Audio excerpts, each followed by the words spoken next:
In this demonstration, I will try to delete a file that cannot be deleted to illustrate how I prefer to present errors to the user. Typically, a good error message will have a simple error info at the top and more details at the bottom. You may have noticed that I'm catching an unspecific exception. This is okay when you're just displaying a message. The message property of the exception object would yield the same values as a more specific exception object would. I once was told that I should check the inner exceptions at all time. I devised a loop that digs into the innermost exception created, but the first inner exception was always null in my case, so it was completely useless, and I kind of disregarded this information. You only want to check for inner exceptions in more complex programs or the odd exceptions that tend to have inners. You should use the inner exception for advanced exception handling, like troubleshooting and listing exception causation to the user. Moving on, I will show you how I prefer to show an error message. I first start off with something simple, and I try not to use an exclamation mark because it kind of seems like a cyber yell at the user. I tend to double new line the message. A single is fine though. The double line separates what happened in general from the details. Many users will want to overlook the details as they already know what's going on from the top text, or they're computer illiterate and will not be able to comprehend the details. If it is mandatory that the user is to know the details of the error, then do not space the details from the general text.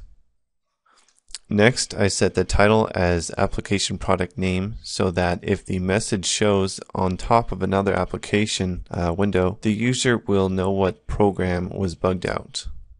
From my experiments, if the message box is shown while another application is in use, any interaction with the message box will not bring forth the main window of the corresponding program.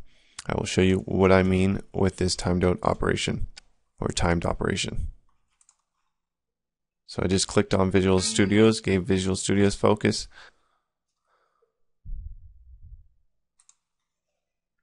And I can click around on this message box and the main form will not show. And this is why I want the application product name, the name of the form's text, so that it will show up in the taskbar and will show up in the title. I usually display the OK button only with my errors. For complex operations, you may want to use yes, no, or abort, retry, ignore to give the user some options. This is especially important if the error can be effectively ignored sometimes, but also hangs the app other times. In this case, we let the user decide how to proceed. The user can decide to retry because, for instance, they know their device drivers were being installed when the program tried to write a file to the device, so there's a good chance it will work on a retry when the device drivers are not being installed. Situations like this are appropriate for the user to make decisions. It's when we can't really analyze certain things ourselves programmatically. We need to leave it up to the user. The last argument of the message box, which should always be present, is the message box icon. If you do not set this, your message box will look wrong, especially to the user.